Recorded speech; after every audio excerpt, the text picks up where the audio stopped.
Good evening, ladies and gentlemen. How is everyone doing today? I hope everyone is having an amazing Thursday.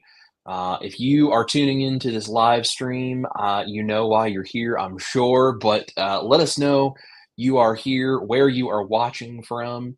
And in case you guys did not know, I am joined by a fantastic friend of mine here, Mr. Dustin from Keto Simple, the beard, as I call him in my house very affectionately. He is here joining us. We're going to talk with him and get a whole bunch of info about his story and just kind of all the things that are important to him. And we're going to have some fun. We're going to hang out. We're going to try to answer some questions for you guys and just have a generally good old time. So if you're here, let us know that you are here because we love knowing that you guys are watching and what's going on with your lives and where you are from. So, Dustin, how are you today, my friend? I'm doing fantastic, Chris. Thank you for having me. I truly appreciate it. Absolutely. Absolutely. It is a pleasure. Dustin and I have known of each other for quite a while here in the sphere since I've been doing the YouTube thing, but he's been doing this longer than I have, and it wasn't until oh gosh, probably halfway through the length of my channel that I've been doing this that we actually kind of connected and started talking and found out we actually have a great deal of things in common with our sort of approach to the world of keto and carnivore and low carb type things and our goals with what we want to do to help people. So it's a real pleasure to have him on. He's a very good friend, and it means a great deal to me to get to hang out with him. And he has been very supportive of the work that I do. I try to be just as supportive of the work that he does, and together we rise and we succeed. And Dustin shows that more than probably almost anybody that I know in the keto and carnivore communities with the way that he is just in people's live streams and in their comment section and sharing their videos. And he's supportive of the work that they do and is encouraging to people. Just an all around good guy. So if you guys don't know Dustin, I'm very excited that you are going to get to meet him, and his channel will be linked in the description box. If you don't subscribe to him already, you absolutely should. He does some amazing live streams himself, which I love getting to watch. And his Sunday morning live that he does, where he's having his coffee, is what Ash and I do every Sunday morning while we are having our coffee. We sit and interact with him in the comments. So, Dustin, thank you so much for being here. Let's take a look at who's here real quick, and then I'm gonna grill you for the entertainment of the masses, if that's all right. Looking forward to it. Sounds like fun. Let's see. Miss Carnivore K is here. Hey, they're all cold here. Yeah, it's getting cold a lot of places, but Kay, thank you for joining us. Yeah, it's cold and Um, snowy here. Yes, yes. My parents are up in the direction where Dustin is up there in Indiana, and they sent me some pictures of the snow too. So, Anti Broken and Healing is here. So I think Shauna is starting to hopefully feel a little bit better in certain ways since she's broken and healing now. So she is here. Carnivore K says we got some rain before this cold front. We needed it bad, but it hurts me when these fronts come through. I understand. I understand. I have a lot of people don't know, but I broke my left ankle really bad back before I knew what keto and carnivore was when I was getting close to my heaviest weight. That contributed to probably the last 20 or 30 pounds of my weight gain on top of just bad lifestyle. I had a bum ankle. And I have a big metal rod in that ankle now because I was so big at the time. They said we need to put a metal rod in, or you won't be able to probably walk very well, and this will just it'll break again if we don't put some extra support in there. So I got a big metal rod in my left ankle, and when cold weather and stuff goes through it, it really gets cold and it gets achy down there. So let's see, Mr. Matt Franklin is here. Hey, howdy, hey everybody, and of course All I'm here. all the great people in here. All of them. There's Mr. Rick says my power is back on. And Visual Keto is here. Says thank goodness for that, Rick. Yeah, Rick, we're glad your power is back on. That's no fun when you don't have any power and you're trying to do stuff. Lynn is here, the OG 22Q cat. Hey, Chris, Dustin, and you all. How are you, Lynn? Really glad you're here. And let's see. We've got Mr. Sean SD Bradley 510 is here. Good evening, all. Very good to see you, Sean. We appreciate you joining. There is my lovely wife in here helping moderate for us tonight. And Visual Keto says, Sonya here in Cedar Rapids, Iowa. Chilly and last night, snow. I hate winter. When you're a big, hairy, greasy guy like me, you tend to like winter, not because of winter, but because of the fact you're not hot and sweaty as much all the time. I like winter if I don't have to drive in the snow, and I like the snow because it's beautiful, and it just there's a calming effect when there's snow on the ground. Right. I'm right there with you. I totally agree. If I don't have to go anywhere, it makes all the better to just kind of sit there and enjoy the peacefulness that snow creates, I think. Love Music Learning is here. Says hi from Central Florida. Well, good to see you. And there's Miss Maritza. Hi, Chris and Dustin. Hi, Maritza. We're very glad you are here. Jolene is here. Hi, Chris and Dustin. God's blessings to you both. Thank you so much, Jolene. We're very glad you're here. Lioness Hiker, Diane Augustine. Howdy, y'all, from Altus, Oklahoma. Very, very cool. We're glad you're here. Easy Peasy Keto is in the house. And Miss Holly Springer is here as well. Says good evening, all. Richard Williams, that's our neighbor here in Copper Hill, Tennessee, is here. And I love when I go through the comment section when we do these, like everyone's talking to each other and saying hi because they all know each other. This is why Dustin and I love doing this so much, because everybody knows each other. And we all support each other, and that's kind of our whole thing. It is. Everybody knows your name. Cindy says, popping in to say hi. I'm at bowling. We'll watch the replay. Can you believe that? She's choosing a bunch of pinheads over us. 10 pinheads instead of 2 pinheads, I guess. That's right. I don't know. I mean, I got this going on, but you got the bowling ball thing going a little better than I do. So John is here. Hey, John, good to see you, my friend. Mr. Googahan. Keto Amy. Yeah. Jeanette Cleveland, cold and snowy here. Waukesha. A lot of people. Yeah, a lot of people dealing with that cold and snowy, it seems. There's Liz Williams. Hi, Chris and Dustin. Made it for the live. Glad you did, Liz. So glad you're here. There is A. Scott McCoy from Florida. I bet it's not snowy down there. Matt says it didn't even hit 70 degrees here in Central Florida today. Yeah, well, I got up this morning. I think it was about 9 a.m. and I asked what the temperature was outside of my little digital assistant device, which I will not say the name so that she doesn't start talking to me. But I asked the device, what is the temperature outside? Because I was getting ready to leave to go get some holiday food, do some shopping stuff ahead of Thanksgiving. And it was like 49 degrees. And I'd asked what the weather was, and it says, today the high will be 49 degrees. Like, all right, we hit the high at 9 a.m. Got it. So, time to go back to bed. That's right. It's like, well, this is as good as it's going to get today, folks. Time to take a nap. Lisa is here. Hey, y'all, Chris and Dustin. Sorry I'm late. Lisa, you can be late anytime you want. That is no problem. We're just glad you're here. Jeff Foltz is here. If you grill him, will he be well? I like things medium rare, so I won't grill him too hard. All right. JJ is here, the dynamic duo, back at it again. What's up, guys? What's up, JJ? We're very glad you are here, my friend. I don't know if we're dynamic, but we're definitely a duo tonight. And there's Milady Laugh a Lot. It's very good to see you, my friend. James Ortega, thank you, Ash, for the birthday wishes, and they are appreciated. James, happy birthday or late birthday. I forget when it was Ash wished you happy birthday, but happy birthday to you. Happy birthday, buddy. I'm pretty sure I sent a Facebook thing on that, but I can't remember for sure. It's so things just blend together. It is so hard when you do this kind of stuff on social media the way Dustin and I do.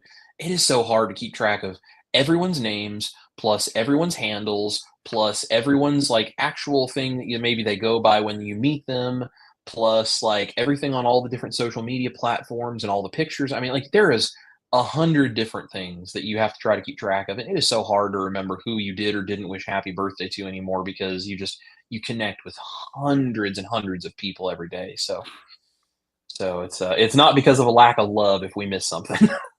Oh yeah, for sure. Carol is here. Hello from Central Texas. Good to see you, Carol. Jennifer Lucas is here. Good evening, beautiful people. Hi, Jennifer. It's good to see you. All right. And it's so funny. I'm just scrolling and everyone's talking to everybody. Jen said, "Don't let me sing." That's right. That's right. It's okay. I'm going to grill him. I'm going to keep him talking so he can't. And Milady Laugh a Lot makes a great point here. Can we shout out Cindy Demanch, who hit 1,000 subscribers this morning? Absolutely. That is so for you. Those of you who don't understand what kind of milestone that is in YouTube, the fact of just hitting 1,000 subscribers is statistically unlikely. It's phenomenal. It just goes to show the dedication, the work, and the passion that she has for putting content out and doing lives just like we do, and the support that she has for the community. And I think that that's just a testament to how awesome that she is. Absolutely. Absolutely. It's very hard work to do this kind of stuff. And, I don't remember. Do you remember off the top of your head, Dustin, what percentage of YouTubers ever even hit 1,000 subscribers? I know it's very low. I know it is very, very low. I want to say, I know that only 3% ever get monetized. Right. I don't remember what hits 1,000, but yeah, it's a very low percentage of people that do this that ever get to that point. So it's a huge milestone, and Cindy deserves all the congratulations in the world for that. Rickwin96 is here. Hello, my friend. Joe. Rosemary Palmer is here. Says YouTube isn't letting me know when lives are on. Well, that's a bummer. Make sure you've hit that notification bell on our channels. Sometimes YouTube likes to get a little funky and it'll turn things like that off, or it'll unsubscribe you. So just make sure you're subscribed and you are hitting that notification bell to get notified. And but you know what? That's totally okay. We're glad you're here now. Rockin' Keto Amy says, Chris, I bought the ingredients for your carnivore mashed potatoes today. Can't wait to make them. Well, Keto Amy, I hope you love those mashed potatoes. That is such a cool recipe, and it's so much fun. And with Thanksgiving coming up, it's very, very helpful for those of us who want to remain very carnivore or keto, low carb, and still want to have something a little like mashed potatoes. And if you're like me and you don't care for the mashed cauliflower thing, that's, I think, the best option to go for. So I hope you enjoy those as much as I do. See, Dustin, you said you haven't gotten a chance to make that recipe yet. Is that right? That's right. Yeah, I haven't had a chance to make it. Yeah. It's not like you're busy or anything with the lady in the house and the kids and the grandkids and all of the different family stuff going on or anything. G420 is here, says, hey, fellas. Good to see you, my friend. And Lisa is here. Lisa has a question. Hello from South Carolina. Question. Want to make this change in my life for health and weight reasons. Does everyone just jump in cold turkey, or do you make a gradual transition? First of all, what an amazing question. And thank you for being here to ask that question, not like feeling embarrassed or something to ask that question. Because I feel like a lot of times people errantly believe that somehow that's a dumb question. And I think it's a very valid question. I have my thoughts. Dustin, what do you think about that? What do you suggest? I think it really comes down to the individual. I know that when we and we'll touch on this a little bit further, and as we get into the interview portion of this, but the way that we did it, we went through and got rid of everything out of our house. We donated or threw away everything. But that may not be something that is possible for you. Times as they are, as expensive as food is, it may not be feasible to get rid of everything in your house. So I think looking inward and finding out what might be best for you financially, as well as where you are. I would say that it's almost always best to do what you can to just completely eliminate all the temptations out of the house, anything that isn't going to be on plan for you.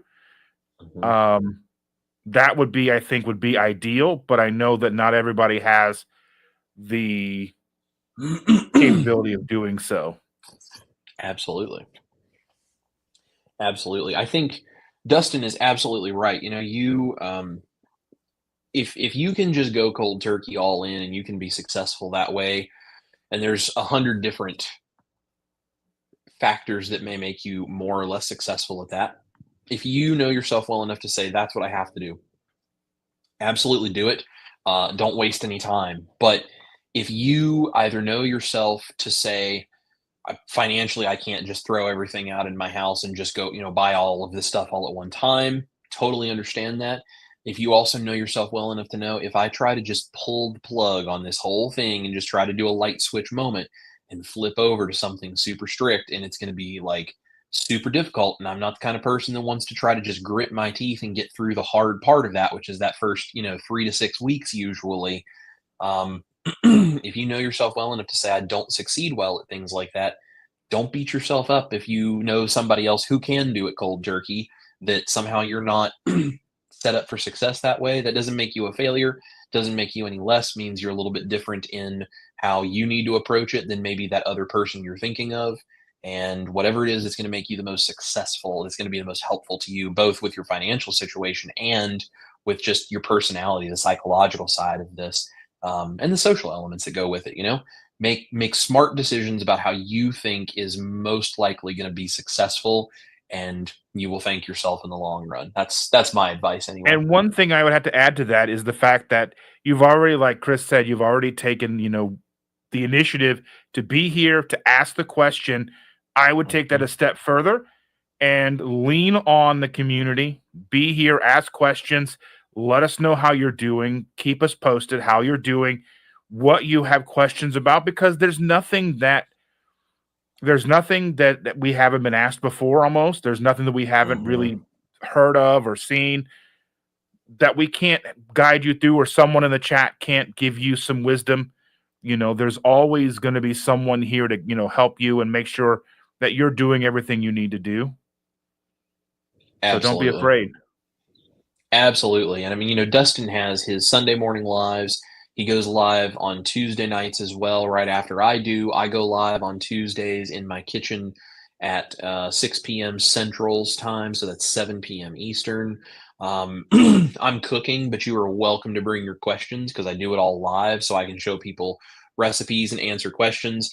Dustin has his Tuesday lives and his Sunday lives set up in a way where the community is all there, and it's all about chatting and helping each other, doing that kind of stuff. I also have a Monday morning motivational live that I do on both of my channels. You can tune in, or you can even just come listen to it afterwards like a podcast. So if you haven't yet, make sure you subscribe to our channels, and then you'll find more people through that where you can go subscribe to other channels. And it's like, this is why we do this. I have recipes to help get you through cravings, or to help you start replacing things in your life that might be socially and culturally important to you, but the carbs don't do a lot of good for you. Dustin has all of these people in this community that are very tight knit, that love to be so welcoming and so open to anyone who has these questions. And Dustin himself is a wealth of knowledge. And we, of course, between the two of us, we know so many other people in the community that if we haven't dealt with it and we don't know the answer, we probably know someone who has, or we know someone who can give you an answer. And we're more than happy to help you. So don't ever hesitate to reach out and lean on the community, just like Dustin said. All right. Rosemary's saying hello to everyone from North Dakota. I bet it's cold up there. And Maritza says, don't forget to like, share, and subscribe if you're not already. Yes, thank you so much, Maritza. If you guys haven't done so, please hit the thumbs up and the like button on whatever platform it is you're watching on. Subscribe to our channels, or follow our pages, or whatever the deal is wherever you are watching. That way when we're around, and hit the notification bell so that it notifies you when we do stuff like this, because Dustin and I both do a whole bunch of really cool stuff, and we're trying to help people. But we are not capable of getting the word out there because we might be sitting at the steering wheel, but as I've said before, you guys are the engine that drives the vehicle, and without you guys, we have no chance to reach anybody because that's how algorithms work. And with mouth, you guys telling people that this is cool, this means so much more to the people that you know and love than either of us trying to convince them to listen to what a couple of random guys on the internet have to say.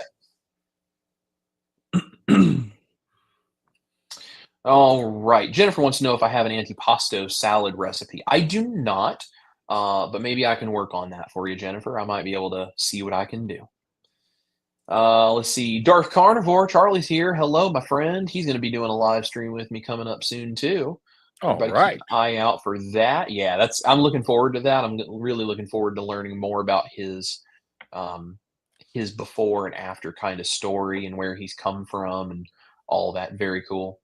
And I see there's some people here giving some advice for what it is they did, and whether they want to go cold turkey or whether they want to go through. So this is a great example. Lisa, you come in here and people can give you their stories and their advice, and it can encourage you in figuring out what the right way is for you to get into it as well. And this is actually a really good one. I'll go ahead and put this one up for you guys. Lioness Hiker says, I started with getting rid of sugar to start, then went to less than 40 carbs per day. Over 6 weeks, got to less than 10 carbs per day. Then I went carnivore and been carnivore for 15 months now. So that's like that progression. And sometimes that really makes a difference if you're a person who needs that kind of approach to things to be successful. You can totally do that. So, it's been done both ways. All right. Well, we're caught up on comments. And I'm going to kind of dive in here because one of the reasons that I asked Dustin to do this is not only is he just my brother in this keto and carnivore thing and just in, life in general. And we love Dustin very much here, but also I know about Dustin from his channel and the things that he says and he talks about, but he's one of those guys, he's like an onion. There's a lot of layers, and I keep finding that the more I peel back, the more stuff there is that I didn't know about him. And I was like, this is the kind of story that people really benefit from hearing. So I wanted him to come on and just tell us a little bit about himself, what's kind of going on with his journey, where he's at, and maybe we can all just, get some wisdom and some information from a really cool guy who has a lot of information to share. So, Dustin, tell us a little bit about sort of yourself, your journey, and honestly, how you became Dustin from Keto Simple. Okay, so it all kind of started. I was a big guy. I was going through some issues. I had an umbilical hernia.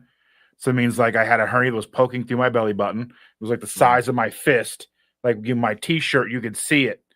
And, I had it for many years, probably 6 years.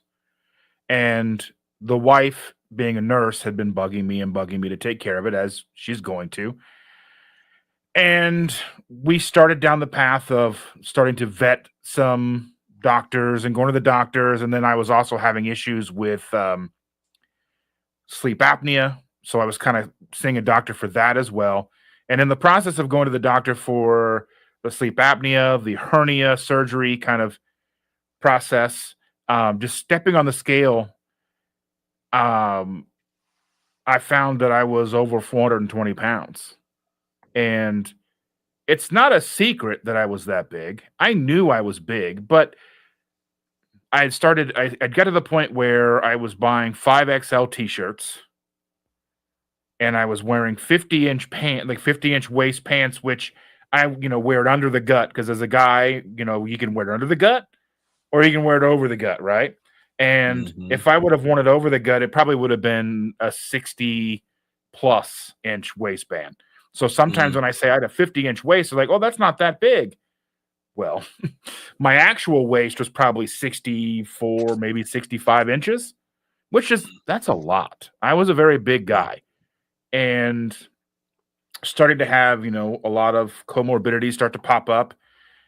And so we knew we needed to do something. So the wife and I talked and, obviously the subject of like weight loss surgery came up. And at the time she was a nurse on a med surg floor dealing with like pancreatic cancers, and she was also dealing with the like the complications of like R&Y, the Roux-en-Y surgeries, the sleeve surgeries and such. So all the weight loss surgeries, she would see the complications that need the people coming back in because things over time didn't go well. So they'd gone through the surgery, healed from the surgery, and then needed more work. So she would see this. So that was something that was scary to her, as you would imagine. So we decided that that would be the absolute last thing that we would do. So she was like, let's try this low carb thing. And I'm like, well, what does that even mean? Because at the time, we had no idea. You know, we've gone through decades of what's healthy. You know, we had gone through, it was kind of funny looking back, like the idea of what we used to buy at the grocery store, thinking we were being healthy for the kids. We would buy cereal with low sodium that had whole grain, that wasn't, you know, whatever. So we were buying basically the same sugary cereals as long as they said low sodium, whole grain, fortified, you know. So just going to the store, we went, I know we went 2 trips at least. We spent a couple of hours going and combing through the grocery store, anything and everything we could think of that we thought in our minds were healthy. We're going through quinoa, we're going down looking at raisins and canned fruit and all these things, all the stuff that we've grown up, especially, you know, I was born in 1979. So like the low fat revolution started hitting the mid 80s. You know, Snackwells came out in the 90s. So we was like low fat, all this stuff. So we had all this propaganda, all this, you know, I mean, basically propaganda, all the stuff from the commercials, the selling points of all these foods telling us that they're healthy, heart healthy check marks and this, that, and the other. So we went through the grocery store a few times with a fine tooth comb, and we were like totally like flabbergasted of the fact that everything had so much carbs in it. Like everything basically has like a serving size, and that serving size is about 35 grams of carbs. Seems to be the way it works out. But anyway, so we did that, and we were like, okay, so what's low carb? So we kind of started getting to the point where we were implementing a low carb diet, which was probably still about 150 total carbs a day, because we didn't even know about net carbs at the time. And so I was like, okay, so I started looking for low carb recipes, and I was looking up soups. I was like, well, what can we make? What's easy? Because we both worked, get home at 6 o'clock at night, trying to throw something together. How can we make this? And so, you know, came across a website for soups that was a ketogenic website for kids with epilepsy. I can't remember the name of it. It was some kind of foundation website. I'm like, what is ketogenic? And then I was like, okay. And one day I was at the doctor with my grandmother, who actually was my general practitioner. He had mentioned in passing, you know, if you want to lose weight, you got to be in ketosis. But he didn't elaborate. So my GP mentioned to me, if I wanted to lose weight, I needed to be in ketosis. So I was like, okay, ketosis, that must have something to do with keto, ketogenic. So I was a huge person in podcasting at the time. So I was going and listening to podcasts on my way to and from work every day. So I found 2 keto dudes, and that's kind of the history of it. They started talking about the benefits of keto.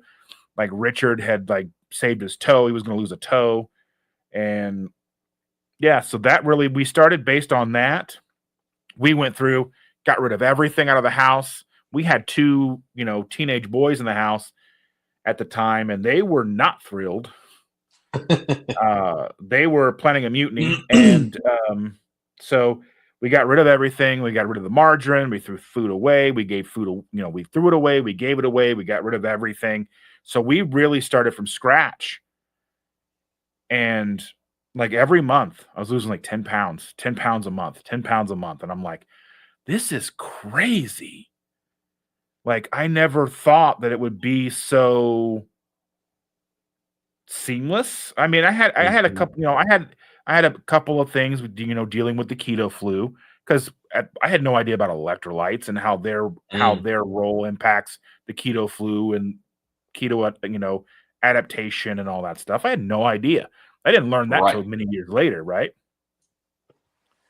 But, so that's kind of where we started.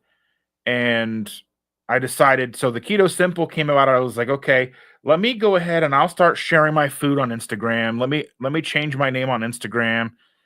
I was like, Keto Simple, it just kind of popped in my head. I was like, okay, and I did it and I ran with it. And that's kind of where we are now. I didn't start the YouTube channel until 2020. Well, 2020, I put my first video up. It was kind of like me telling my story. And if you go look at that very, very first video, it's a night and day difference from what you see now. Mm-hmm. Just how well, like talking to the camera is a very foreign thing. So keep that in mind if you go back and look at that very first video. But yeah, and then basically hit the ground running 2021, and that's where we're at now. So at my lowest weight, it was pre-pandemic. I got down to about 273, Mm-hmm. which was mind blowing. I got down to a 38-inch pant, still under the gut. Mm-hmm. Extra large shirts, extra large 2XL, depending on the cut of the shirt. Mm-hmm. Huge 5X the single or double X, depending on the shirt, from 50-inch to 38-inch. Like I could actually buy pants at Costco. Yeah. And before I was only able to buy pants at Kmart because Kmart had just a couple. They had pants that went to 50, 55, 60 or whatever. And I was like, okay, so trying to find clothes at that size was ridiculous. And I was terrified. And I've been kind of that way since like middle school. I was always afraid I wasn't going to be able to find clothes to fit me. The weird fears that you have. But yeah, so that's just basically where it comes down to. Now I'm about 300 pounds, depending. The pandemic, I gained some weight, picked up some bad habits that I've been working to remove. And basically just started being, a beacon in the community, hopefully to help people not get to where I was or help them navigate away from where I was. Yeah. Yeah, I think that's really cool. I also, I like the fact that Dustin is he definitely knows that I'm on his same team with this kind of concept, but this thing of like uh talking about the fact openly we are not perfect at this, and we're not talking like, oh, we've got this all figured out to a point where we never have habits that we still want to fix or things that we still want to clean up or whatever.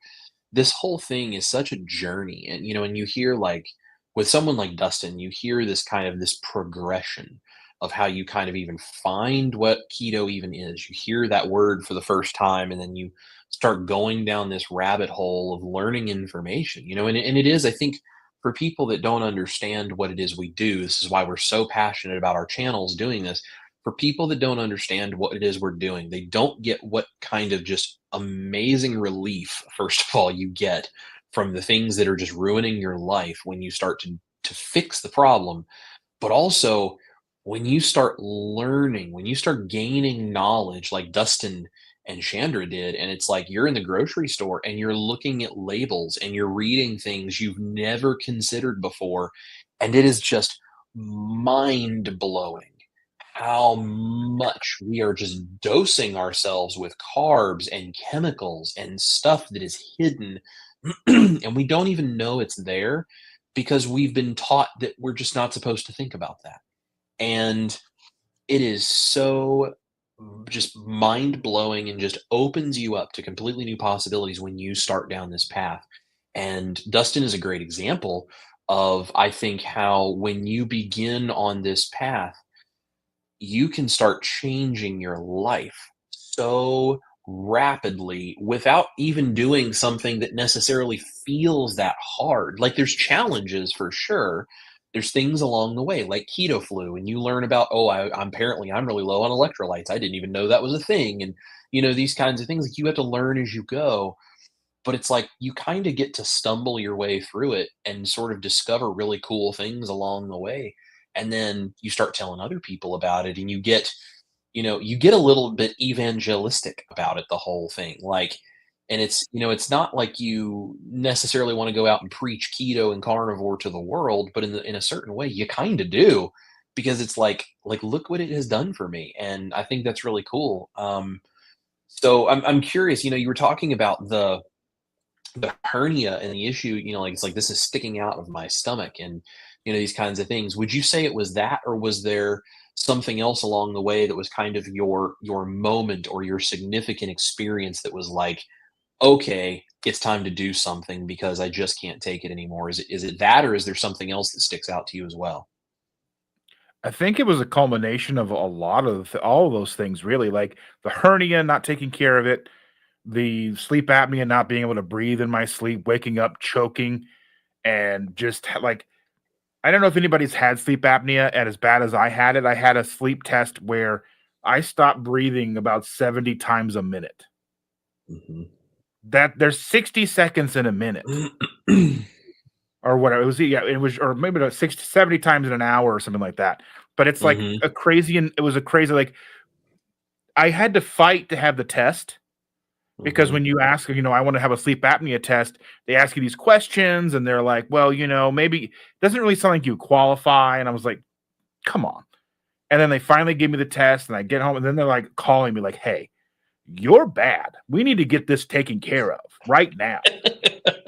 And I'm like, okay. I was because I mean, you kind of get that in your head. They're like, oh, well, you probably don't need this. And then you test it and then you send it off. And then they called a couple times, but I was busy and I just didn't listen to the voicemail or whatever. And they're like, no, for real, you need to talk to us.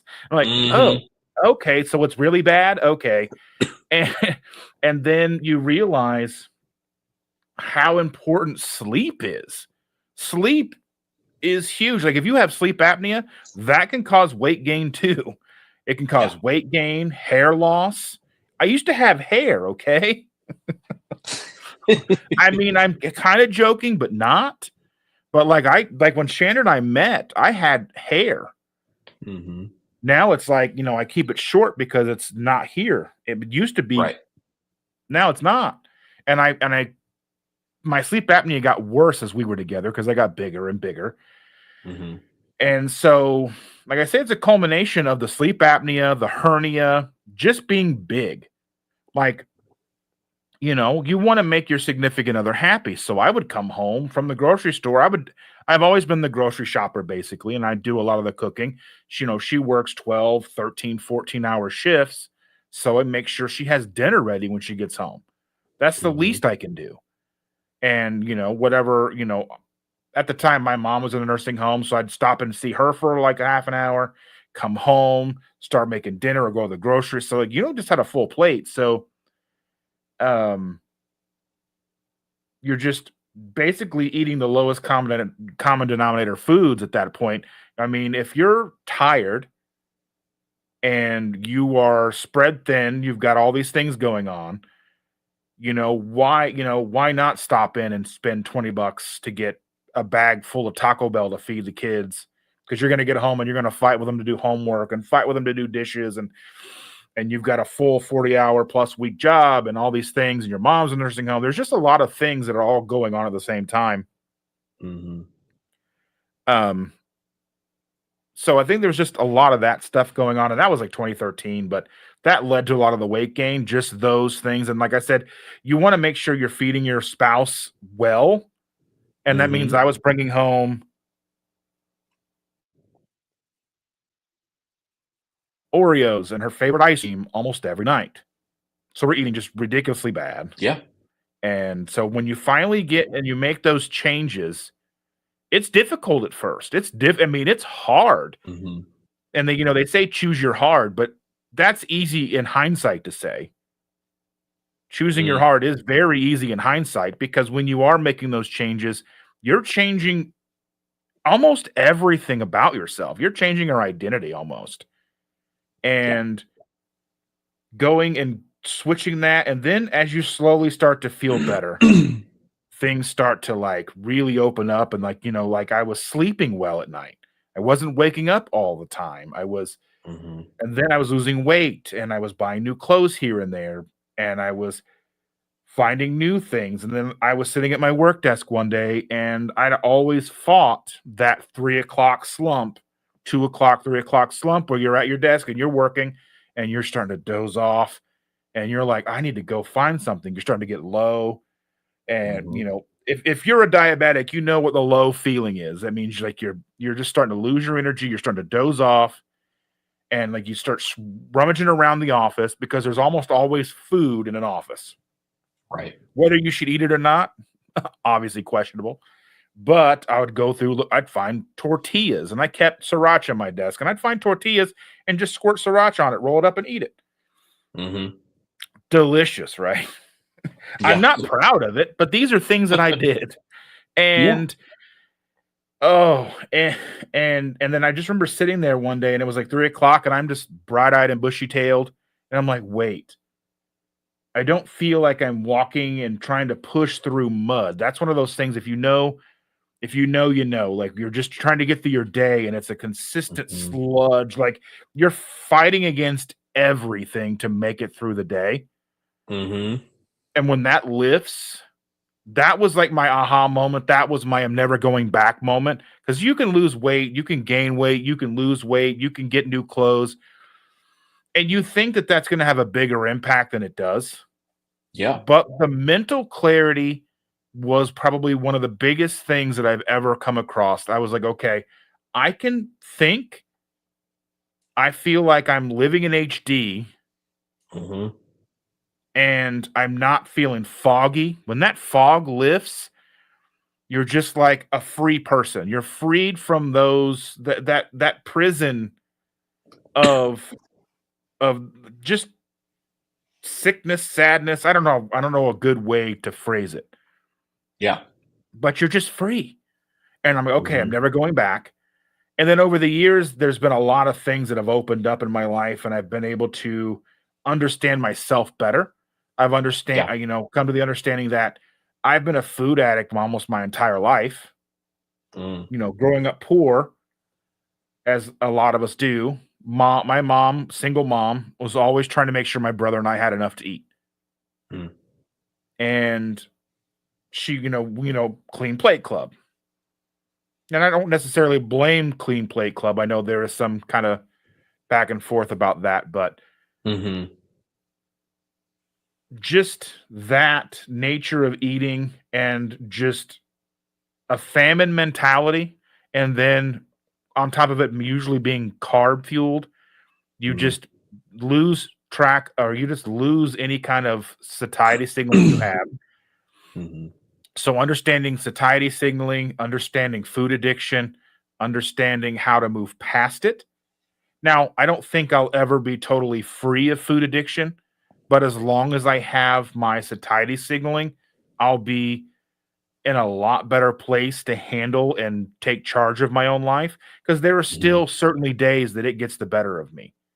And I try to be open and honest about that, because I know I'm not the only one.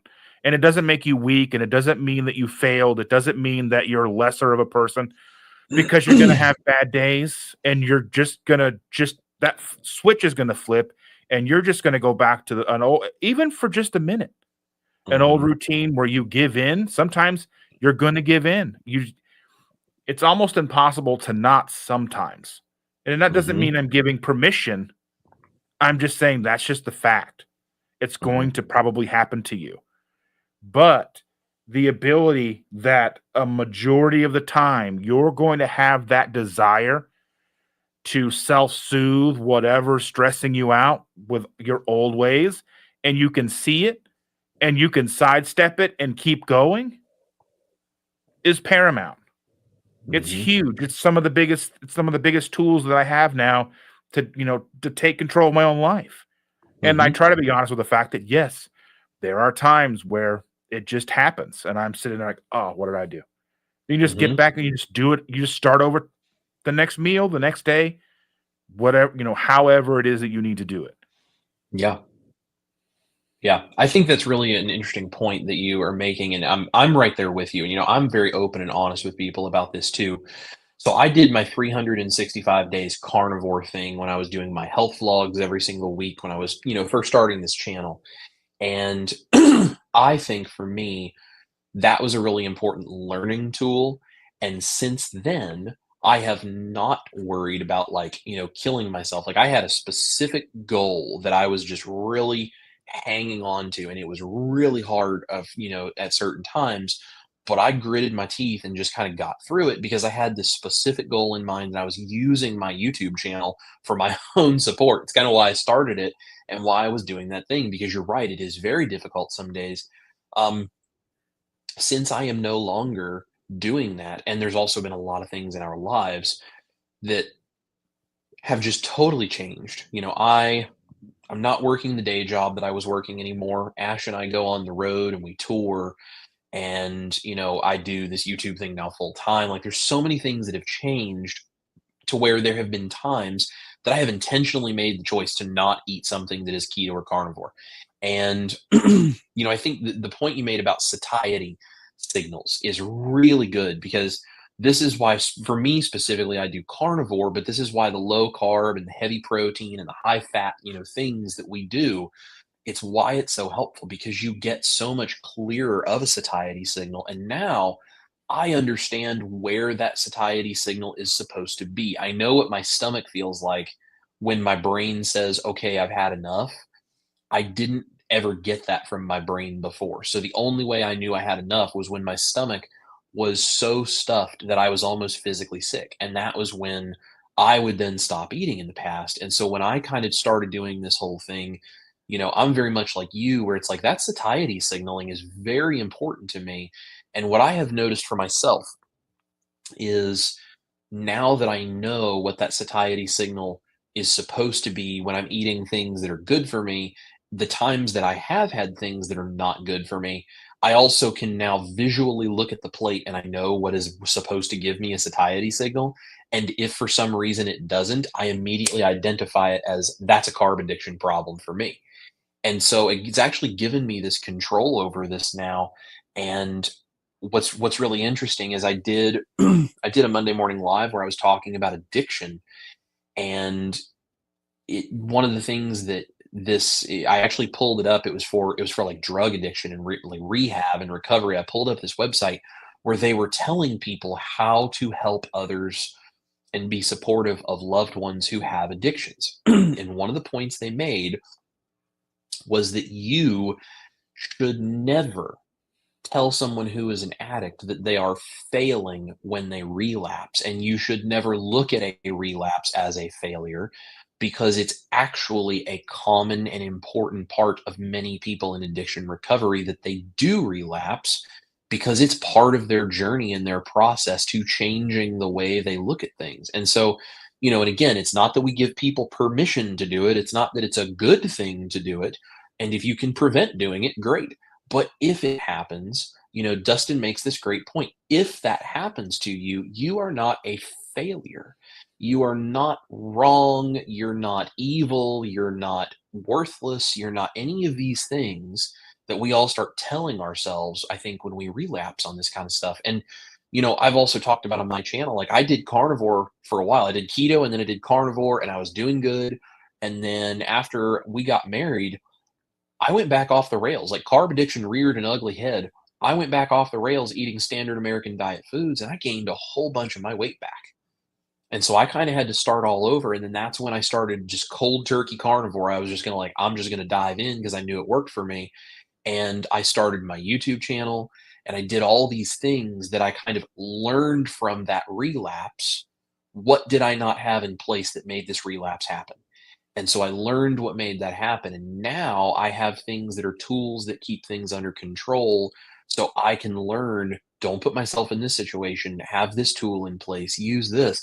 And that's made a huge difference for me. That's where my recipes have come from. So I totally agree with you. And I think that, what you're talking about, and, your understanding of satiety and kind of knowing how to deal with, okay, well, here's my past with food, and here's, all of these things that food has meant to me, and here's the lack of knowledge of what this thing is doing to my body. I mean, like you put all of those pieces together, and that tells a huge story of how you got to be that previous version of yourself. just like you can now put together a bunch of pieces that say, and then this is how I became, Dustin from Keto Simple now. And it's such an interesting progression. And I'm curious, as we're talking about like, relapse and addiction and like all of this kind of stuff and how we kind of have to keep this at bay. And I'm very much like you. I don't think I'll ever not be a carb addict. I'm just controlled in the way that I can, approach food now. Um, as you've done all of this, what's been like the biggest challenge for you during the low carb journey? Like, is there one thing or a set of things that has just kind of been coming back over and over where you're like, man, that's the hardest thing for me with this whole process every time? I think it's shifted over time. So I don't think it's been the one hard thing. I think what was hard in the beginning, like in the very beginning, walking through the grocery store, you're going to pass the aisles with all the things that you used to enjoy, and things are going to just stick out at you, like, like the Oreos or whatever. You walk and you see they put the Oreos towards the beginning of the aisle. So you're seeing them. You're like, oh, and I would stop and I would look at, like, they make the little thin Oreos, and you're like, well, can I fit this into my 20 carb a day? Can I fit it in? Can I fit it in? I can have 2 of these and I'd probably be okay. But then you have to realize 2 isn't going to do it. I'm never going to eat just 2. I don't even eat like 2 keto friendly things. That's just one of those things I have to understand about myself. Like, when I was at my worst with with food addiction, there's probably a few nights where I probably almost went too far. And I'm trying to not say the wrong things here. Mm-hmm. But there's probably been a couple of times, there was probably a couple of nights where I probably almost ate too much and went too far, that I'm probably lucky to still be here just for the physical amount of food that I'd eaten. Yeah. Not the insulin response, not the blood sugar spikes. That's not necessarily the concern of the day to day, but just the sheer quantity of food that I would have eaten in a night. Is you're laying there and you're like, you can just feel it. And you're like, if I move wrong, this could go sideways. Right. And that's a scary thing, because then you just go and do it again the next day. Yeah. I mean, it's not much different from somebody who goes on, and drinks a case of beer. Yeah. And they feel like trash the next day, and then they go and do it all over again. Mm-hmm. And, like you said, you can't be upset with somebody in your life if you've been there. I mean, you can't be upset with somebody, because the more we move, the more we know about ourselves, the better off we are. But then there's also more things you're going to find. Right. So, and I'm truly thankful for this community and the outlet that I have and the platform that I have, because I think that hopefully people who are dealing with what I have dealt with will find me and find that they're not alone, that there is a way out. That's really kind of my driving goal, the overarching driving goal. Like, making friends is huge to me, and I enjoy every second of it. Getting to know you, Chris, and all the people in the chats, that's extremely fulfilling. But the overarching goal is hopefully that I can make sure and hopefully reach someone who was where I was.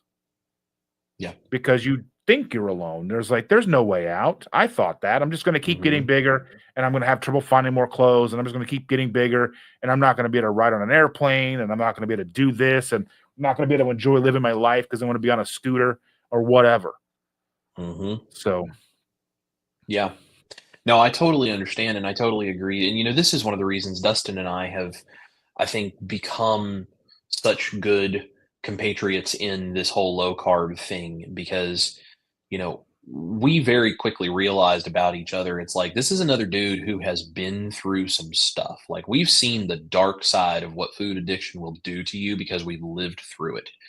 And we know there are people out there that are just like us that are still in the dark side of that. And we are trying to put out information to hopefully inspire them that they are deserving of good health and they are a worthwhile person. And it's not that they don't care. It's not that they're stupid. It's not that they're lazy. I've told people this, but I spent years thinking that I was just so lazy and so incompetent and so incapable of doing anything because no matter what I did, I could not find the energy to get up and to pursue the things that were important to me. And I knew they were important to me, but I mean, no opportunity whatsoever for me to actually find the oomph, to get up and go, to just go after something that mattered.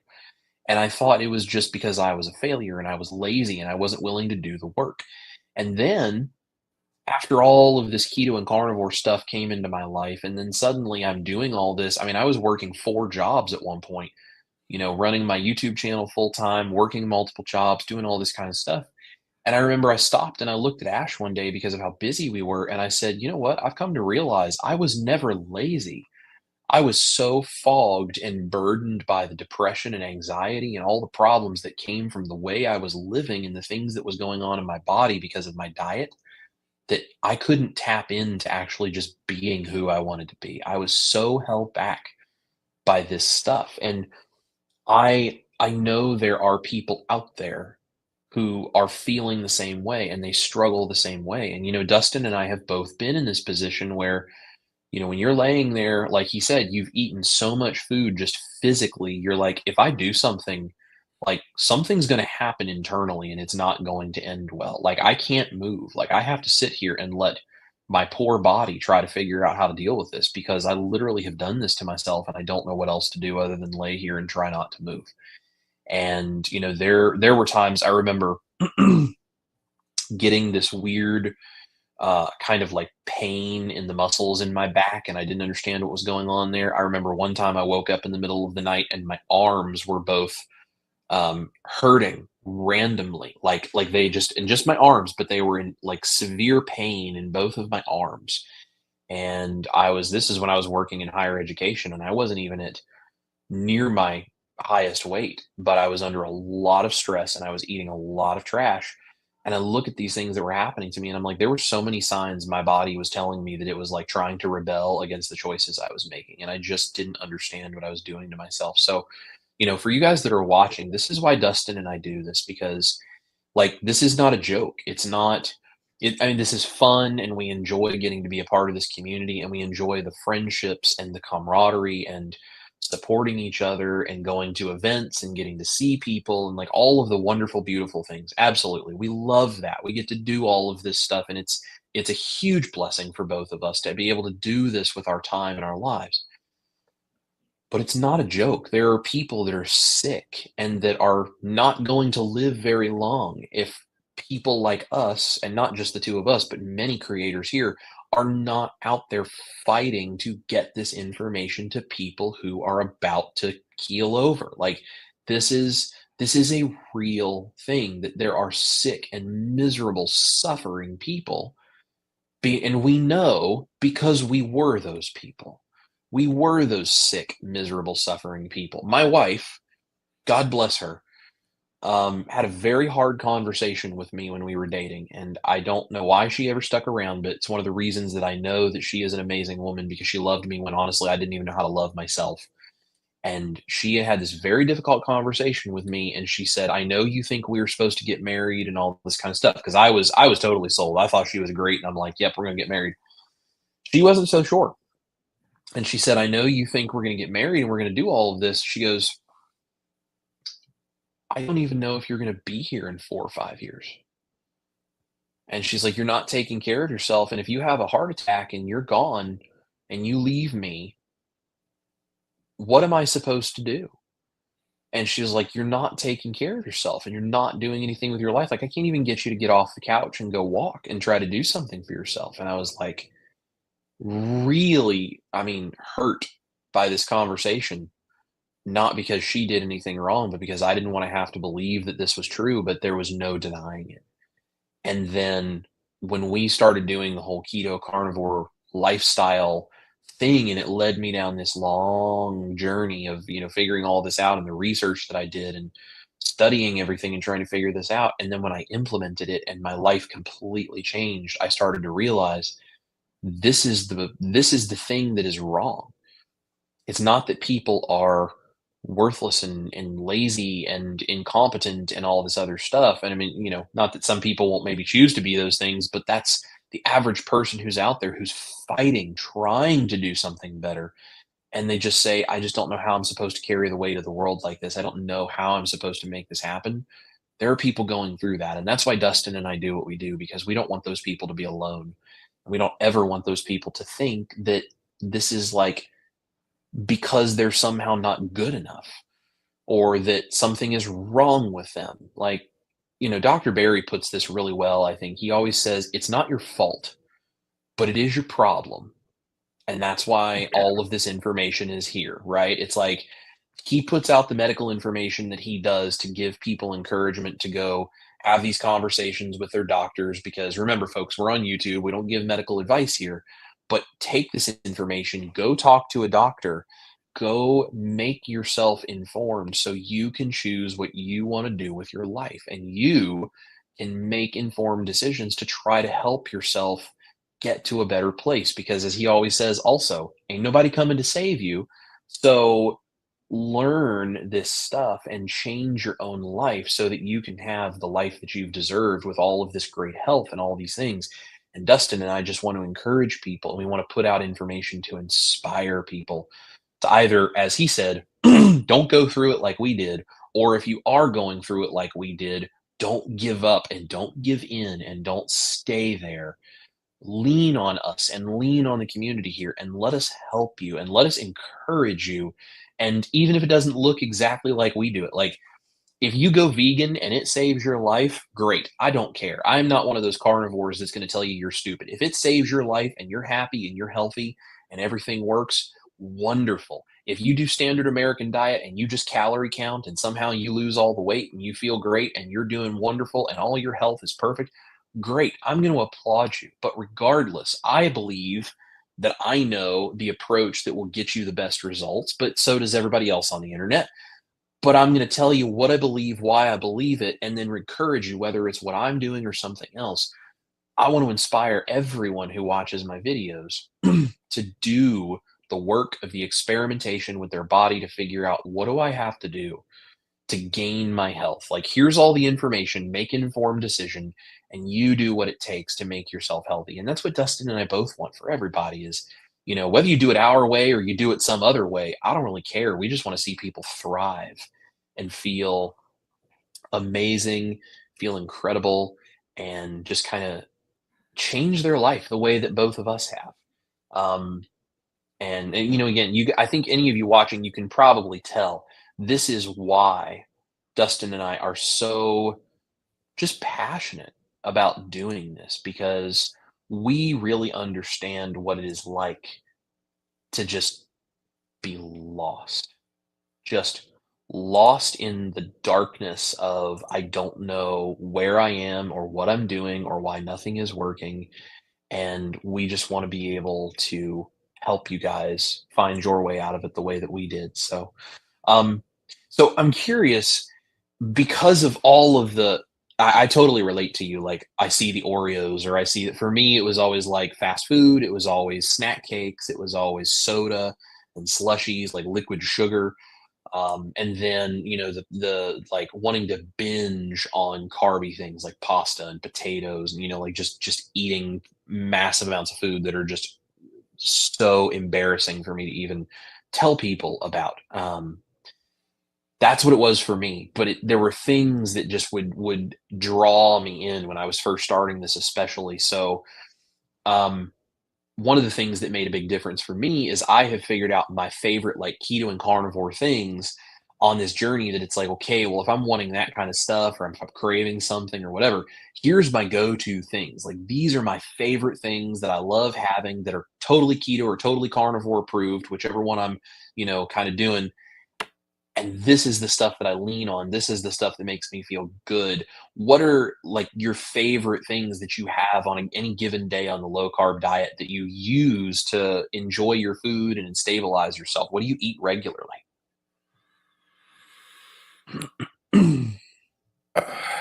Coffee. Coffee is paramount. Coffee is the staple in my life. Like, I'm sure I might be better off. It's like one of those things, like, we get down to the nitty-gritty, the minutia of our lifestyle, and we can, like, well, you know, we kind of get into a point where, like, we start taking things away. We've been taking things away for, you know, almost a decade, and you know, I'm like, well, I'm going to quit. I'm never quitting coffee. might give it up for a fast or whatever, but like for me, like, coffee is one of those enjoying things in life that, I mean, if I'm healthier without it, I'm still going to drink it, unless I'm having some obviously really bad, you know, adverse reactions or whatever. But realistically, you kind of said something, and I wanted to kind of backtrack on that, and then like, that leads into the question you just asked me. Yeah. In the beginning, what I did to mitigate the cravings for all of the things that I felt I was giving up and I wasn't going to have again was I didn't really concern myself with how much food I was eating. As a food addict, I kind of knew that if I played into that with the right foods, and I mean, this is just a lucky guess, I guess you could say, right? So I would pack my lunch every day, and I would pack more food than I thought I needed. I'd boiled eggs, string cheese, pecans, butter, lunch meat, bacon, all these things, because, you know, I was working in an office. I didn't really want to go and put stuff in the fridge, so I can just sit at my desk, and it wasn't going to be a big deal. Because I was probably going to eat it before it had been too long to get too warm or whatever. So it wasn't a huge thing for me. And I was just, if I can eat enough food of the right things and keep my carbs as low as possible and eat as much as I need, I know I can succeed. And I was also, another caveat to this is, at the time when we start, or when Shannon and I started, so when we started, was butter and coconut oil coffee was the thing. You weren't keto unless you were drinking butter and coconut oil coffee. Right. And I would attribute a good portion of my success and my consistency, because consistency, if you follow me long enough, you'll know consistency is one of those terms that I use a lot. So consistency with that coffee, I would have a coffee every single day for at least a year and a half. It was a 30-ounce coffee, you know, like my little Buc-ee's mug that I drink in the mornings on my lives, with coffee, a half a stick of butter, and like 6 to 8 tablespoons of coconut oil. And I did the macros of that at one point, and it was somewhere around 165 grams of fat. And one beverage, 1,100 calories in one beverage.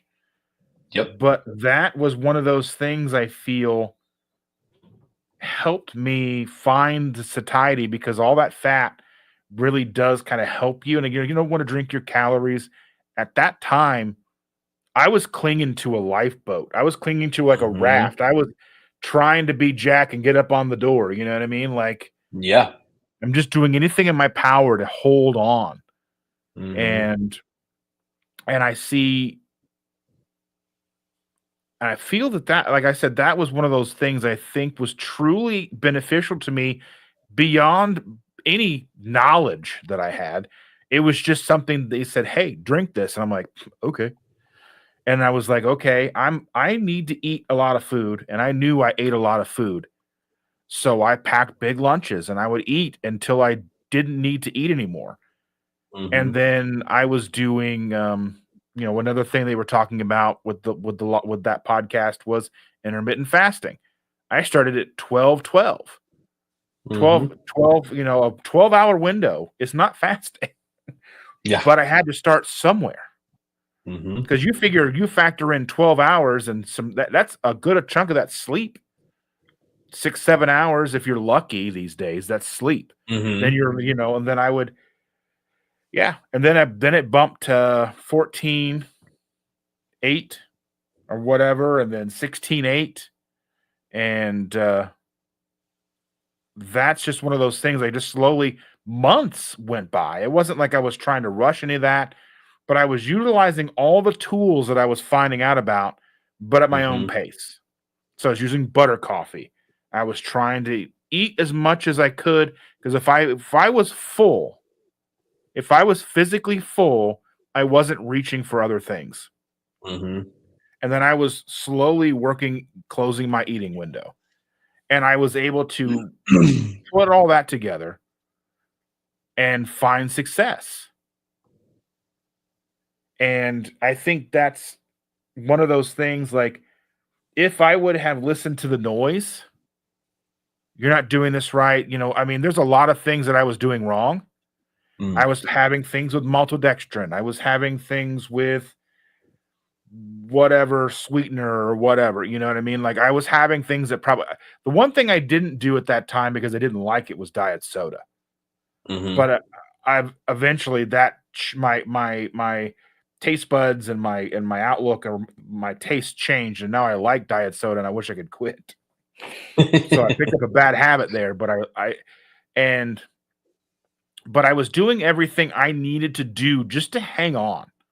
And I think that's one thing that when we talk about the division across our community, I think we're doing ourselves a disservice, because there's so many people who are just trying to hang on.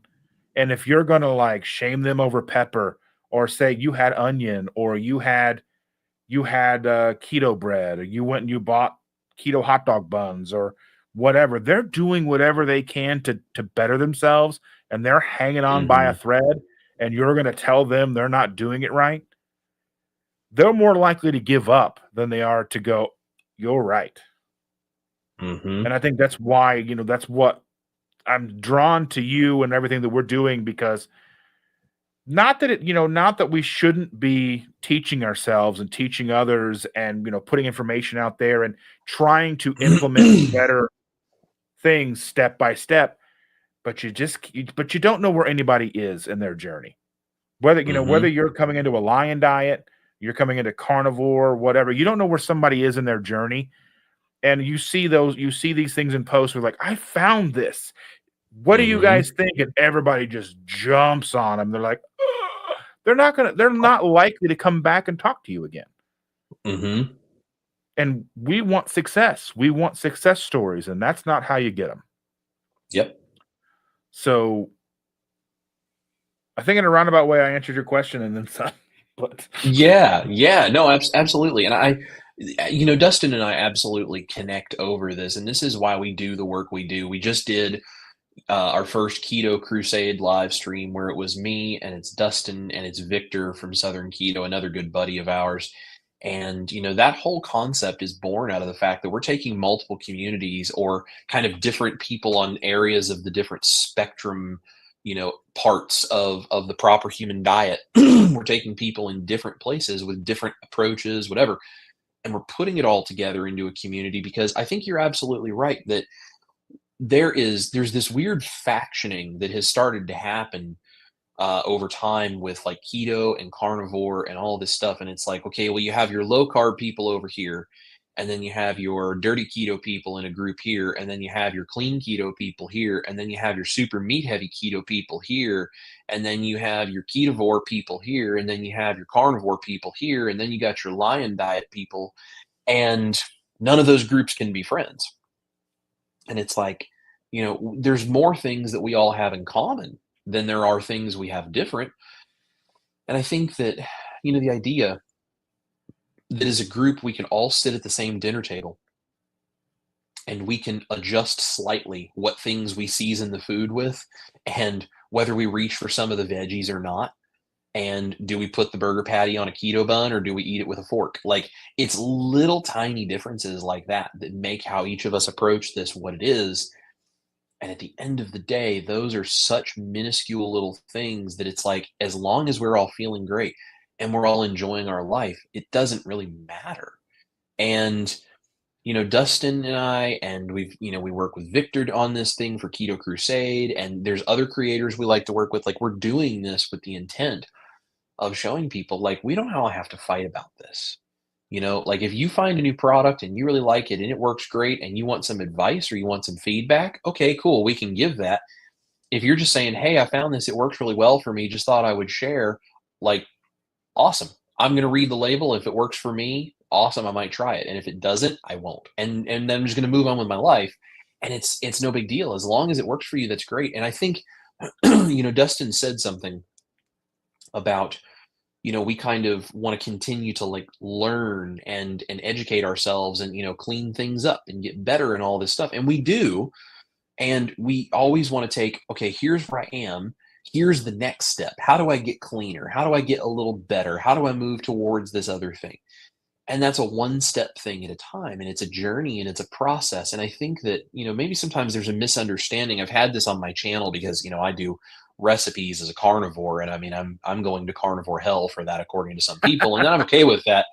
I'm more than happy to be the person that kind of bears the brunt of those comments, because people that are like me, or like I used to be, that are looking for hope, it's okay for them to see someone like me receive that comment and go, well, no, and here's why you're wrong. And, like, I will tell you exactly why I do what I do, and I will defend the idea that if it's working and it's what helps people get one more step down the road, then okay, cool, let's do that. Because then we say, okay, I made it one more day. I made it one step further. I tried this thing because I was finally willing to give it a shot. And I thought, oh, maybe there's hope for me because I can use this recipe, or I can use this keto product, or whatever the thing is that gets you to where you can go ahead and give it a shot. You can just believe in yourself long enough to try it. And then as you do it, and as you get cleaner, and as you get farther down that road, you go, okay, well, I'm still experiencing blah, blah, blah. I wonder if I cut out the such and such I'm using probably too much of. I wonder if maybe that would help. And so then you can cut out one, little thing, like, oh, because, like, you're talking about diet soda.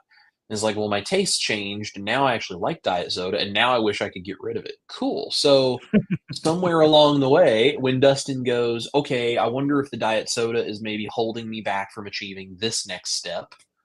Well, then you start reducing your diet soda intake and you start to cut that back out. And then eventually you get rid of that. And maybe it improves and maybe it doesn't. Maybe you realize it's not really that big of a deal. But, I think that's so cool, though. You're talking about kind of this journey and figuring out, like, how do we all work together as a big community and figure out, wherever each of us is, what's that one next step we can do that might improve our lives, and figuring out what tools we can use to make that applicable. And that's what we do. That's why we're here. That's why we care so much about this, because I don't want to sit at the table and fight with people who eat keto products and eat keto sweeteners and all that kind of stuff. Like, yeah, I may be a carnivore guy, but sometimes I like to lean over into the keto camp and I like to enjoy a few things. And then I like to lean over almost to the lion diet camp and have certain days where it's like I'm eating beef patties all day long and that's all I'm having. And I kind of I flex back and forth depending on the day. And when there's times that it's like I need to fix what I'm doing and tighten up a little bit, cool, I will. And then there's other times I want to celebrate and I kind of lean a little the other way. And I want everyone to know that, you know, we can all work together and support each other in our approaches. Dustin's approach to the proper human diet is very different than mine. Like, he goes and buys certain products that I don't. And I take the time to work on crazy recipes that he doesn't want to sit there and take 2 hours to do like I would, like we have two different lifestyles in that way. And he's got things with his family that are different than the things with my family, and our schedules look different, and all of these different things, but we get along so well. Because if he goes, I found this amazing keto tortilla and it doesn't spike my blood sugar at all, and it tastes really great, and now I'm doing these, tortilla wrap sandwiches for lunch, and it just saved me 30 minutes of prep time because I can just open it up, pull it out, and throw meat on it and go. I'm like, man, I'm so glad to hear that. I celebrate that. I think that's awesome that you have this thing you love. And if I go, hey, Dustin, I'm working on a recipe for such and such thing, and it's like this really unique thing, and it takes 4 hours, but man, it's totally worth it. And he's like, that's awesome. I'm probably never going to do it, but that sounds really cool. And he's really happy that I do. And we support each other in this way. And it's so vital, I think, to the success on whatever version of this proper human diet thing you're doing, to have those people around you that are encouraging you in it. I think that might have been one of the first comments I ever left on one of your videos. I was like, that looks awesome. I'm not going to make it, but that's cool. Like I can tell you put a lot of work into that. Yes, absolutely. I'm pretty sure that was one of the first comments, and I thought it was so cool that it's like, the honesty that it takes to say, I'm never going to do the amount of effort that it takes to make that recipe, but I can also sit here and celebrate the fact that you came up with that thing and you enjoy it. Like, that's how we all work together in this thing. I think that's really cool. And, I had written down this thing I wanted to make sure to ask, what do you think is like your purpose and your calling in the keto and carnivore community? But I honestly think like both of us are very aligned in our purpose and our calling in this. And, you have really expressed it quite well and quite thoroughly, I think, as we've been sitting here talking. And if people don't know at this point that it's your goal to just save as many people as possible by inspiring them that they can do it because they're worthwhile and that they're loved by all of us here, then I don't think those people have probably been listening. So is there anything you would like to add with your purpose and your calling other than what we've already talked about? One thing that I try to do, and I fail quite often, is try not to go out of my way and I try not to, like, I'm trying to think of the word, but like when you're having a conversation with somebody and they bring up something and you're like, and you start dumping on them all the keto stuff or carnivore stuff and all the thing. I've done it a couple of times this week. And I know, like, even in the process of me talking, my brain's like, dude, shut up, dude, stop. This is not the way. This is not the way. They don't care. They're not ready yet. And I'm like, and it just falls out of my mouth. And I'm just like, I mean, and I've struggled with that a lot because, like, once you find something that will benefit somebody, and if you've had people in your life that you've lost prior to having this knowledge, then you're afraid that that's going to happen to people that you can help, even though you shouldn't. They need to come to you. Like, so I guess one of my things is I want people to find me, and when they're ready to find me and they're ready to kind of move forward on what their journey looks like.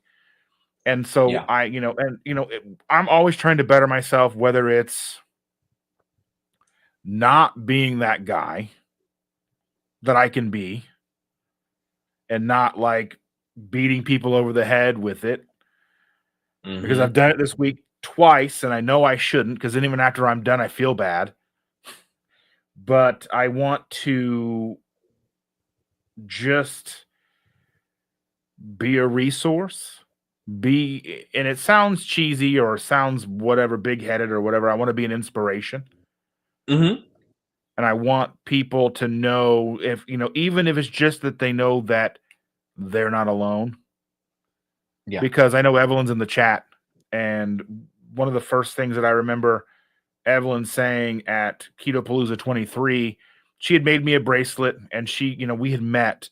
But it wasn't until she said something at the testimonial on the Sunday. She's like, I was alone, and now I found you all, and I'm no longer alone. And I'm sitting there like filming this, and tears are running down my face. And I'm like, trying not to get that sound in the camera of me crying like a little baby. You know what I mean? I'm like, and I just know that that's the thing, is just people who find us know that no matter what they do, no matter how many times they stumble, they fail, or however you look at it, we're going to be here. As long as I'm breathing and as long as I have the ability to do this, I'm going to be here. It doesn't matter if I'm making money or if I have to have 2 jobs to do whatever I have to do, because I just picked up a job. I've basically been a stay-at-home grandpa for a long time, and now I've kind of got out and got a job and trying to reacclimate myself to the outside world. It's scary out there.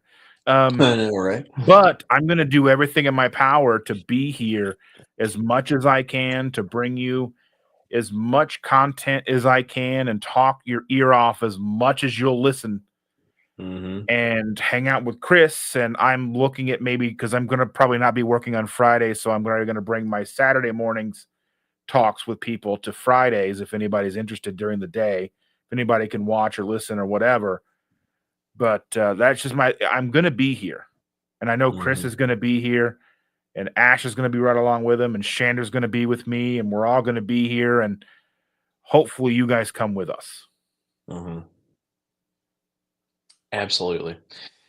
I mean, that's a way to wrap inspiration up in a nutshell, isn't it? I mean, and I think it's, it's funny we say, like, we don't want to seem lofty or arrogant with our, I want to be an inspiration to people. Like, we don't want to come across that way. But at the same time, I also feel like when it comes to these kinds of things, I can tell you from my personal experience, when I was so lost and so overweight and struggling so much, man, I was looking for something to inspire me, because I certainly didn't have any of my own inspiration. I think that's a thing when you're that lost in the midst of all of that stuff you're going through. Like, you have absolutely no idea what you're supposed to do to try to get anywhere.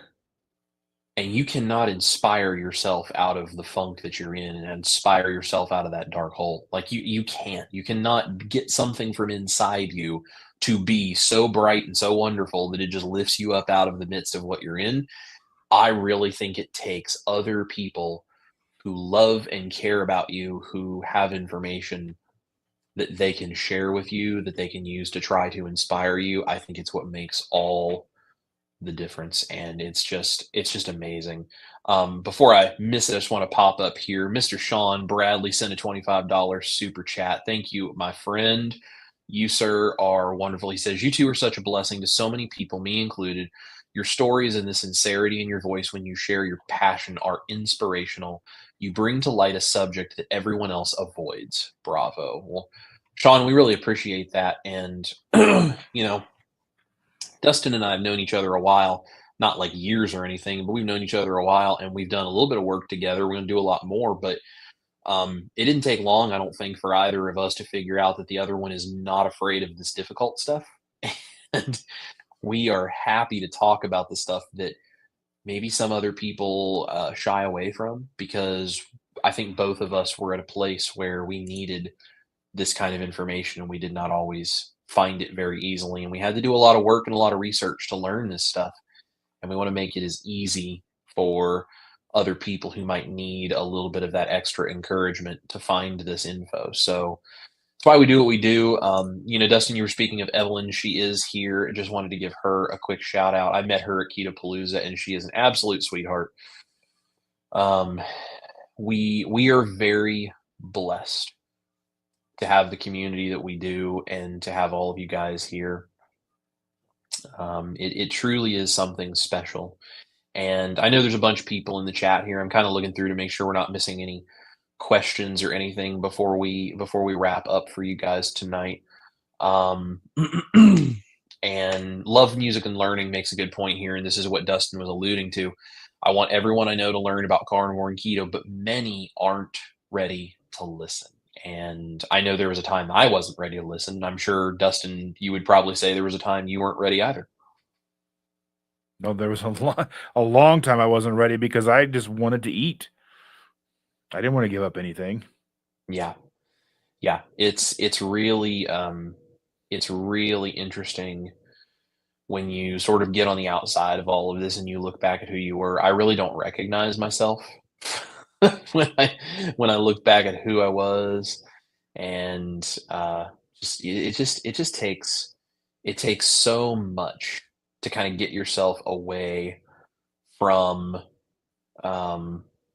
it just takes so much to get away from the stuff that is just completely engulfing your whole thought process when you're in the midst of all of that. When you can't do anything but think about food, it's really rough. It really, really is. And that's why we try to inspire people like you can be free of this because I know Dustin and I both absolutely feel free. Um, Sherry Reagan is here, says, any suggestions to encouraging hubby to try to cook more? Invite them to assist? Yeah. There's two things I'll say about this. If you want to encourage somebody to cook, I think figuring out what things they would like to eat and helping them understand like the appreciation for the effort that goes into making it really good, like treating it like art. It's one thing to try to convince somebody to create art, but it's another thing when you convince them to create art because they like that kind of art. So it's much easier to learn how to draw when you get to draw something that matters to you or these kinds of things. So I think that's part of it is let's try to encourage people to assist with cooking when it's something that they really want to enjoy and all this different kind of stuff. The other thing is cooking, part of it is that cooking I think is a love language. I cook for people because I say I love you by doing so, and I love to do that. Some people have very different love languages than that. And like Ash, she does not cook. She's never going to want to cook. It is not a thing she has any interest in doing. Like, we've talked about it. Like, if we decide to have kids someday, she's like, I'll learn some basic things because I would want to be able to feed my kids, obviously. But she's like, if it really comes down to like, we're going to cook and we're going to do all this kind of stuff and make this really great stuff, she's like, that's going to be dad's job. And that's okay because she has talents in completely different areas.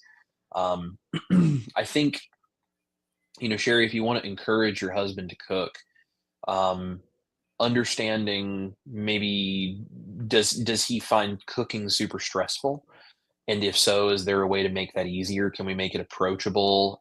Is there a reason that you want him to cook with you that is important to you? Like, there's two people at play in any situation like that. And, when you have people in the kitchen, it should be all about the love and the feeding and giving of resources to somebody else because you love them. And, understanding where his perspective is on that would make it a lot easier for you to then know, like, what can you do that would encourage him, that would mean a lot to him. So I think that would be my advice. Do you have any thoughts on that, Dustin? Yeah, I would say talk to him. Find out what he would enjoy cooking. How would he enjoy cooking? It might be something you could look in and get, a smoker or a grill, outdoor cooking, not to generalize, but a lot of guys like to cook on the grill. That typically kind of gets kind of relegated to men's work or whatever. Men cook on grills or Mhm. whatever. I mean that may be something he's interested in. You know I grew up learning to cook from my great grandparents. So cooking along with my great grandmother in the morning, making my own breakfast, learning to cook on a cast iron skillet and make eggs with bacon grease, and those were things. So I have very fond memories of learning to cook. And then I was told stories because I was very, very young when my grandfather, my mother's father, passed away. But he was always touted as this amazing cook. And they always said, as I grew up, I was like able just to kind of cook and figure it out and just do things without even looking at recipes or whatever. And that's kind of Mhm. come into a lot of the recipes that I've created. I have recipe videos too. They're not as awesome as Chris's, but I have some. But you know, just finding out what they want to cook, just pull them in. Like bring them in and just, be romantic about it. I don't know, try to find a spark there. Just, Mhm. make out a little bit. I don't know. I don't know what you guys do. Just have That's right. fun with it. Just find the fun in it. That's Because right. yeah, like Chris says, if it's stressful, they're not going to want to do it. But like, if you can kind of relieve that, for whatever reason, why ever, make it fun. Make it, just laugh and joke and And that's my kind of way to get around everything is, I mean, just, Yeah. Totally agree. Make it as fun as you possibly can. It's kinda yeah. like teaching kids to cook, when you make it fun for kids, like, kids learn to cook that way, so, speaking of kids, Love Music Learning wants to know, Dustin, how do your kids feel about eating keto now? Our oldest wasn't living at the house when we started, and she refuses. She has some issues that would probably be cleared up with going keto or carnivore, but they're not. She's not ready. They look at it they look at it differently. They look at it as they can't afford it. And there's no real talking them into it, I guess. Our middle kid, he knows because he's done it for a while and he'll lose weight and he'll feel better, but then he's also lazy. So then he'll end up eating fast food and all this because, he's young, he's going to be 25 and there's just not a lot of time to cook or whatever. And he likes to make pasta. So, and then the young one, he doesn't care. He's 20 and he has a night job and it's just easier just to make whatever. So they'll hopefully find it when they need it.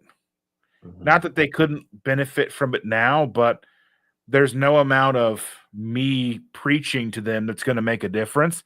And they always joke to me anyway, like, the old saying in the house was, if you get a flat tire, that wouldn't have happened if you were keto. So,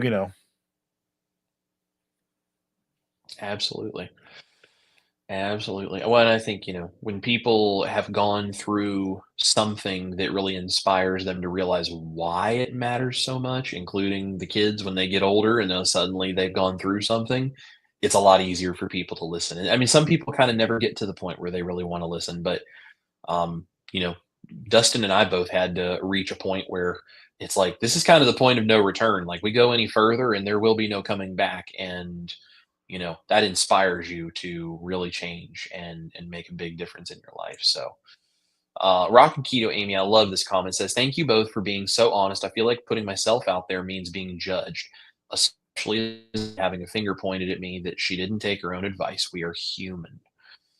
Yeah, Amy, it's I won't lie, putting yourself out there online, like you open yourself up to all kinds of criticism, but you also open yourself up to an amazing community full of support.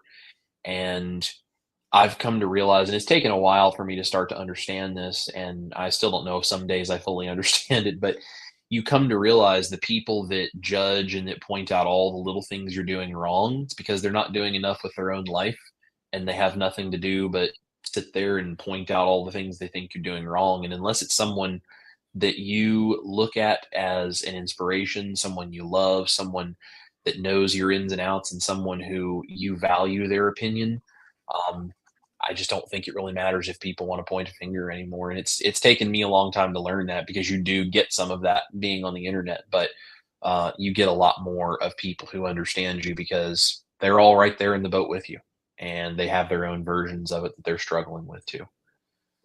So,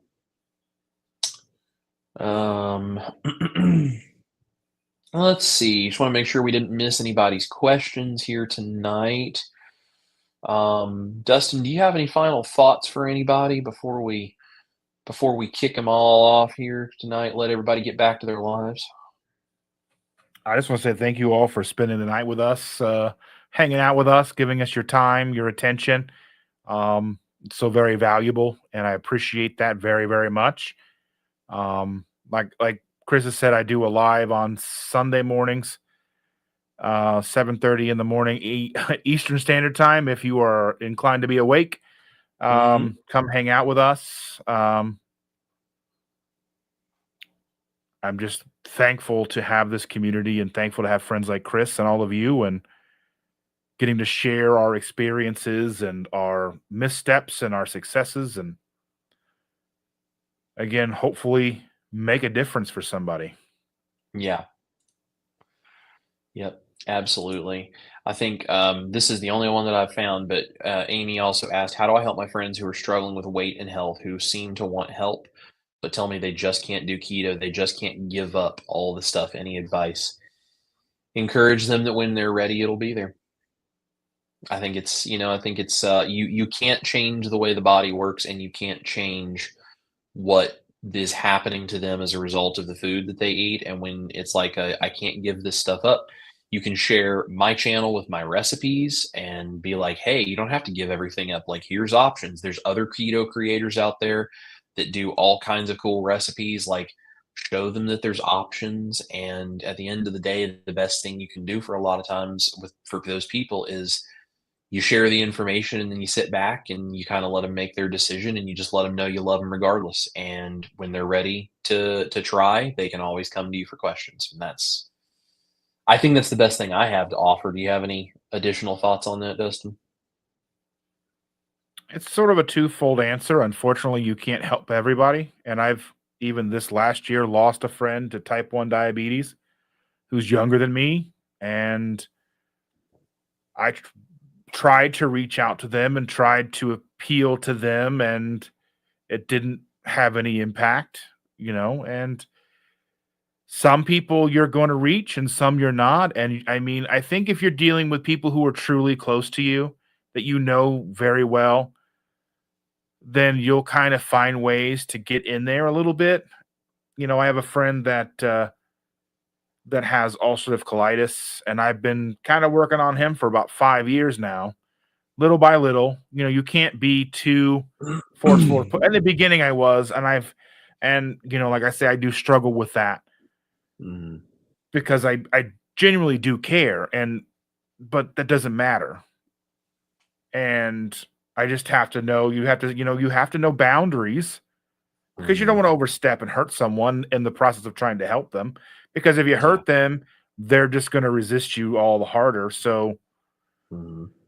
that's why every once in a while I'll see an article that's in a way that I think would appeal to him, and I'll send it over.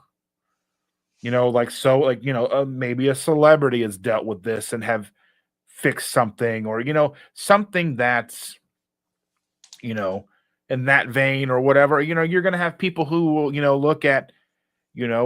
I've had people in my life who have come to me that I've been friends with for a long time, and they think that I'm doing the wrong thing. Mhm. They think I'm spreading a dangerous message. Right. And you have to acknowledge that as well. You have to understand, is there a percentage where I am spreading the wrong message? It's very well possible. Mhm. It's not probable, or it's not likely, I guess, but anything's possible.